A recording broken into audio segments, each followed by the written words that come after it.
Two brothers, one betrayal, and a small German town shaped by war, before, during, and after World War II, and a battle where money was hidden inside shoes. This is the true story of Adidas versus Puma. In a small German town called Herzogenaurach, two brothers worked in silence. They weren't chasing fame, they weren't chasing wealth. They just wanted to create the best athletic shoe in the world. In 1920, Adi Dassler began making shoes by hand inside his mother's house. And in 1924, together with his brother Rudolf, they founded a small factory. One room, a few tools, and an obsession to build the perfect athlete from the ground up. But everything changed in 1936. During the Berlin Olympic Games, Adi did something unthinkable. He ignored the rules, he ignored the politics, and walked into the Olympic Village. There, he found an American athlete named Jesse Owens. He offered him a pair of handmade shoes. No contracts, no guarantees, only belief. Owens said yes, and that man went on to win 4 gold medals. Inside a stadium built to prove the superiority of a regime, one man changed history, wearing the shoes of 2 unknown brothers. From that moment on, athletes stopped asking about brands. They asked about those shoes, because they believed those shoes didn't just make you run faster, they made you unstoppable. War doesn't just destroy countries, it destroys families. Rudolf was arrested, twice. The Gestapo suspected him.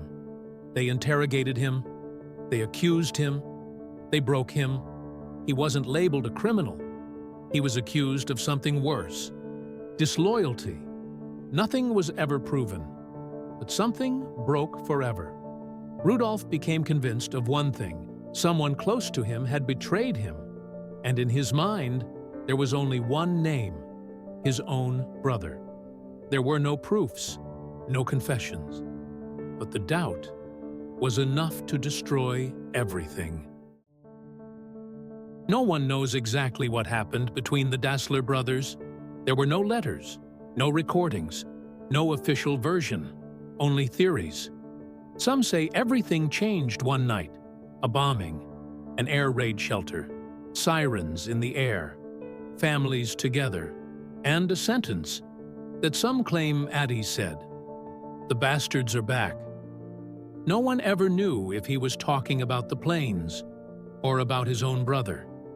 Others believe the war started at home, between 2 wives who never got along, between 2 families that were already divided, and inside the company, everything started to break. Adi controlled innovation. Adi made the technical decisions, and Rudolf began to feel invisible, replaceable. Then came the inevitable. The memory of that arrest never left his mind, and one idea stayed carved into his thoughts: someone had betrayed him. When he returned, they were no longer brothers. When they separated, it was no longer a business. It was a war. One day, everything stopped. The machines shut down. The sound of metal disappeared. The factory fell silent. The brothers arrived. They didn't explain. They didn't argue. They simply gathered the workers, and they asked a question no one was ready to hear. Who are you with? It wasn't symbolic. It wasn't a metaphor. It was real. You had to choose: Adi or Rudolf, Adidas or Puma. And there was no way back. From that moment on, Herzogenaurach stopped being a town. It became a battlefield without gunfire. People began to call it the town of bent necks. Because when you met someone, you didn't look at their face. You looked at their shoes. Bakeries that refused to serve the other side.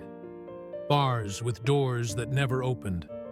Families sitting at the same table. But on opposite sides, of an invisible war.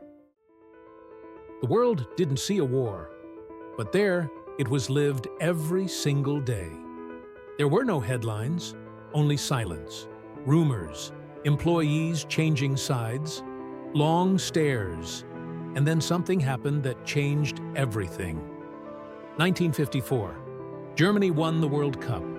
Adidas boots, interchangeable studs.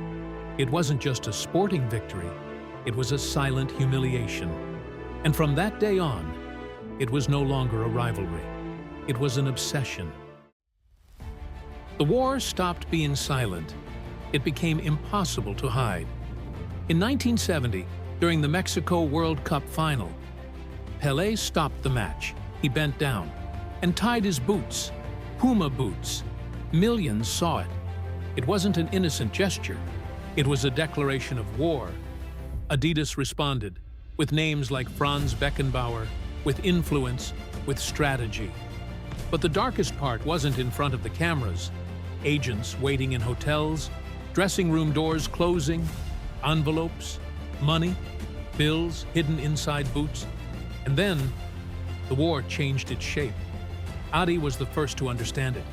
It was no longer about feet, shirts, tracksuits, uniforms, identity.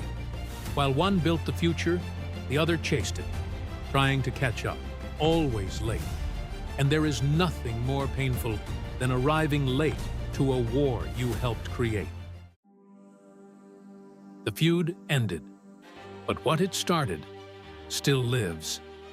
Adi was the innovator, the man who turned technique into culture. Rudolf was the strategist, the man who understood the power of image. Both were great, but today, the numbers are clear. Adidas dominates in size, presence, and global power. Puma remains strong, but always fighting from behind. And yet, neither brand truly lost, because together, they created the modern world of sports. The two brothers died without reconciliation, buried at opposite ends of the same cemetery. But their legacy walks every single day on the feet of millions. And now that you know this story, maybe you'll look at your sneakers differently. If this video surprised you, leave a like, subscribe to the channel, and share it with someone who loves great stories. Like the story of a young rookie who was about to sign with the wrong brand and change the world of sports forever. That is a story for another episode. This is Untold Sport Stories.